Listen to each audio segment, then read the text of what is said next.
मेरा नाम ममता है। मेरी एक बेटी और एक बेटा है। मेरी बेटी की शादी 2 साल पहले हो चुकी है और बेटा भी विवाहित है। मेरा बेटा अक्सर नौकरी की वजह से बाहर रहता है, जबकि बहू मेरे पास रहती है। मेरे बेटे की शादी को 3 साल हो चुके हैं। एक दिन मेरी बेटी सुप्रिया ने मुझे फोन करके बताया कि उसके पति को उसका बॉस ने नौकरी से हटा दिया है। अब उन दोनों के लिए मुसीबतें बढ़ गई थी। मैंने तुरंत उसे अपने घर बुलाने का फैसला किया ताकि मैं उसकी मदद कर सकूं। अगले दिन वह मुझसे मिलने आई। जब वह आई तो उसके चेहरे पर तनाव साफ दिखाई दे रहा था।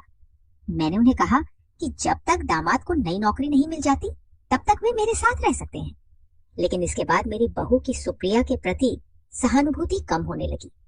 एक दिन मैंने बहू को गुस्से में कहा कि अगर उसे मेरी बेटी से परेशानी है तो उसे अपने घर चली जाना चाहिए।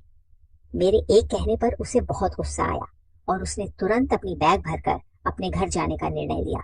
उसके जाने के बाद मेरी बेटी घर में पहले की तरह सहज हो गई। कुछ दिनों बाद दामाद अचानक मेरे कमरे में आए। उस समय मैं अपनी अलमारी में कपड़े निकाल रही थी, क्योंकि मुझे एक दोस्त की बेटा की शादी में जाना था। मैंने कुछ साड़ियां अलग रखी थी और जब मैं एक साड़ी के ब्लाउज को ट्राई कर रही थी तभी दामाद बिना डर दरवाजा खटखटाया। कमरे में आ गए। उन्हें देखकर मैंने तुरंत अपना चेहरा पीछे कर लिया। यह सब बहुत अनपेक्षित था और मुझे लगा कि इससे मुझे और दामाद दोनों को असहज महसूस हो रहा है। मैंने जल्द से जल्द अपने आप को ठीक कर लिया और जैसे ही मैंने साड़ी को समेटा, मैंने दामाद की ओर मुड़कर देखा। घर में बहू के साथ अकेले रहने के कारण मैं दरवाजा लॉक करने की आदत नहीं रखती थी, इसलिए दरवाजा हमेशा खुला रहता था। आज भी मैंने दरवाजा ठीक से नहीं बंद किया था। जैसे ही मैंने दामाद की ओर मुड़ा देखा कि वे मेरे बेड के पास खड़े थे। दामाद ने कहा, सासू माँ, मैं अचानक आपके कमरे में आ गया, इसके लिए माफ कीजिए। उन्होंने माफी मांगने के बाद मुझसे थोड़ा दूरी बनाते हुए कहा, सासू माँ, आप जो कुछ भी मेरे और सुप्रिया के लिए कर रही हैं, ये सच में बहुत बड़ी बात है। आजकल तो दामाद को घर में ठिकाना देने वाली सिर्फ माताएं ही होती हैं, लेकिन आप मुझे अपने बेटे की तरह संभाल रही हैं। चिंता मत करें, मैं ज्यादा दिन यहाँ नहीं रहूंगा। आखिरकार मैं इस घर का दामाद हूँ और दामाद को ससुराल में ज्यादा दिन रहना शोभा नहीं देता। मैं जल्दी से जल्दी नौकरी की तलाश में हूँ। मैंने दामाद से कहा, दामाद, आपको मुझे धन्यवाद कहने की जरूरत नहीं है। और हाँ, आप इस घर के इकलौते दामाद हैं। आपको कोई शर्म नहीं होनी चाहिए। इस घर में आप अपने आप को पूरी तरह से अपना समझे। मेरी बात सुनकर दामाद ने मुझे अचानक गले लगा लिया और कहा, सासू माँ, मैं आपके इस उपकार का कितना कर्ज चुकाऊंगा, ये मुझे भी नहीं पता। जब दामाद ने मुझे गले लगाया, मैं चौंक गई। आखिरकार वे मेरे दामाद थे और हमारा रिश्ता इतना खुला नहीं था। मैंने सोचा कि यह नई पीढ़ी की सोच हो सकती है, जिसमें दामाद अपनी सास से बिना झिझक बातचीत करते हैं। धीरे धीरे मेरे मन में कुछ अनचाही बातें आने लगी। मुझे ऐसा लगने लगा कि सुप्रिया और दामाद के बीच कुछ ठीक नहीं था। एक रात जब मैं सुप्रिया के कमरे से निकल रही थी तो मुझे उसके कमरे से बड़बड़ा की आवाज सुनाई दी। मुझे यकीन था कि उनके बीच कुछ विवाद चल रहा है। ये सुनकर मैं सीधे उनके कमरे में गई। वहां जाकर मैंने देखा कि सुप्रिया अपने पति को उल्टा सीधा बोल रही थी। उसने कहा, 20 दिन हो गए, लेकिन इस आदमी ने अभी तक नई नौकरी नहीं पाई। पूरे दिन घर पर बैठकर क्या कर रहा है? घर में रहकर मेरे पति का सिर खराब हो गया है और अब वह मुझसे तेल की मालिश की मांग कर रहा है। मैं इस बेकार इंसान की मालिश नहीं करूंगी। सुप्रिया इतनी भड़क गई थी कि उसने माँ के सामने ही अपने पति का अपमान करना शुरू कर दिया। इस पर मैंने सुप्रिया को डांटते हुए कहा, सुप्रिया, थोड़ा अपने शब्दों का ध्यान रखो। दामाद को एक न एक दिन नौकरी मिलेगी। यह कठिन समय भी बीत जाएगा। इस समय में तुम्हें अपने पति का मानसिक समर्थन करना चाहिए। पति की सेवा करना बहुत पुण्य का कार्य है। मेरी बात सुनकर सुप्रिया ने कहा, माँ, अगर तुम्हारा दामाद इतना प्यारा लगता है तो तुम उसे तेल की मालिश क्यों नहीं कर देती?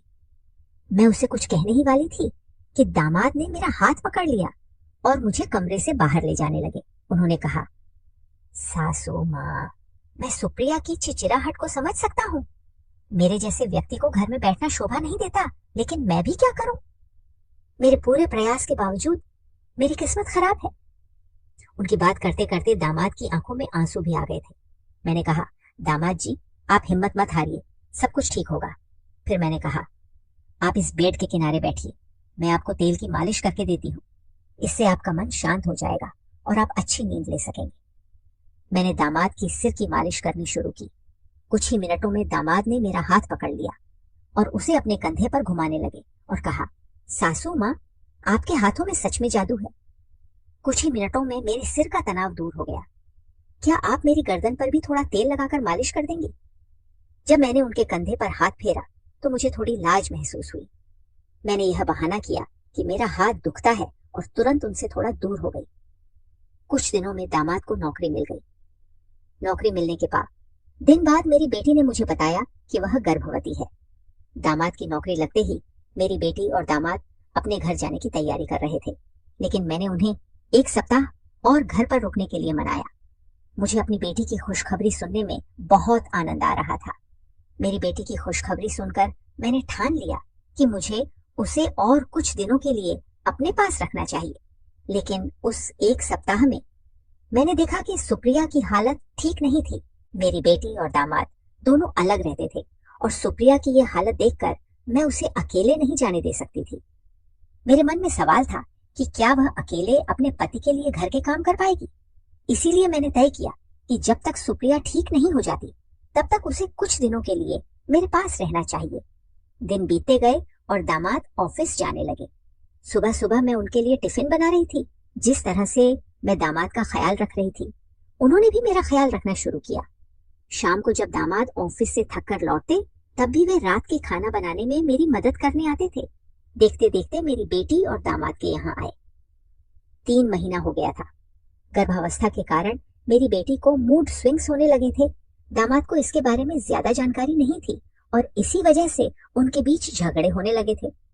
हर दिन मैं उनकी बहस सुनती थी, लेकिन मैंने सोचा कि यह तो सामान्य पति पत्नी की बातें हैं, इसलिए मैंने ज्यादा ध्यान नहीं दिया।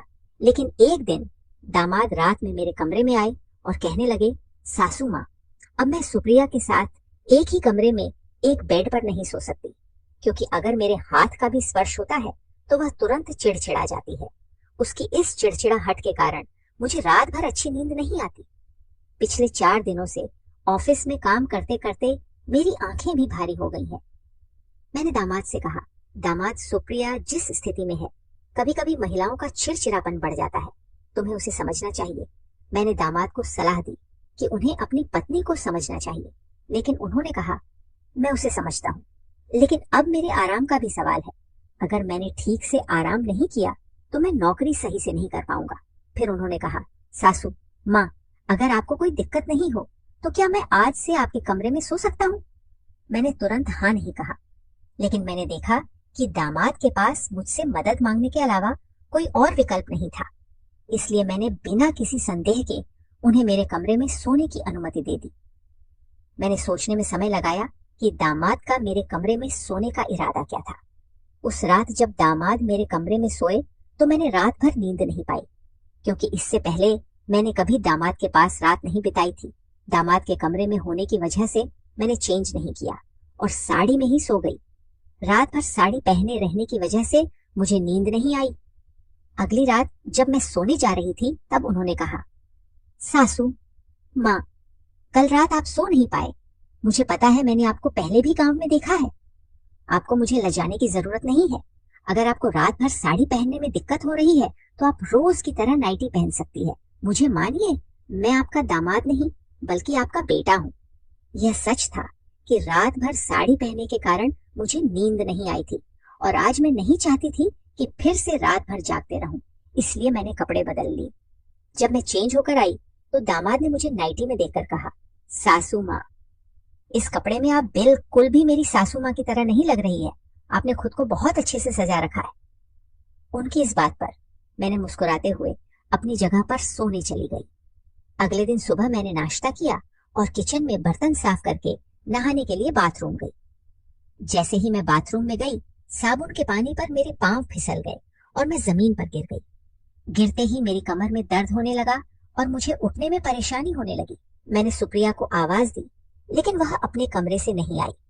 फिर दामाद दौड़ते हुए मेरे कमरे में आए। उन्होंने मुझे बाथरूम में गिरा हुआ देखकर तुरंत अंदर आए और मुझे उठाकर अपने बेड पर ले गए। उस समय मेरी कमर में बहुत दर्द हो रहा था।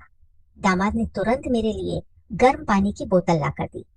मैंने देखा कि वे ऑफिस के लिए निकले थे, लेकिन मेरी मदद करते समय उन्होंने अपने ऑफिस के कपड़ों को भी भिगो दिया। दामाद ने मुझे मदद करते समय एक पल के लिए भी पीछे मुड़कर नहीं देखा। सुप्रिया कुछ समय बाद मेरे कमरे में आई, लेकिन चूंकि वह गर्भवती थी, वह मेरी मदद नहीं कर पाई। मेरी बेटी के आने का इंतजार करने के बजाय दामाद ने मेरी मदद की। उन्होंने मुझे अस्पताल ले जाने की कोशिश की, लेकिन मैंने उनसे कहा कि कुछ दिनों में मेरा दर्द ठीक हो जाएगा, थोड़े आराम से सब सही हो जाएगा।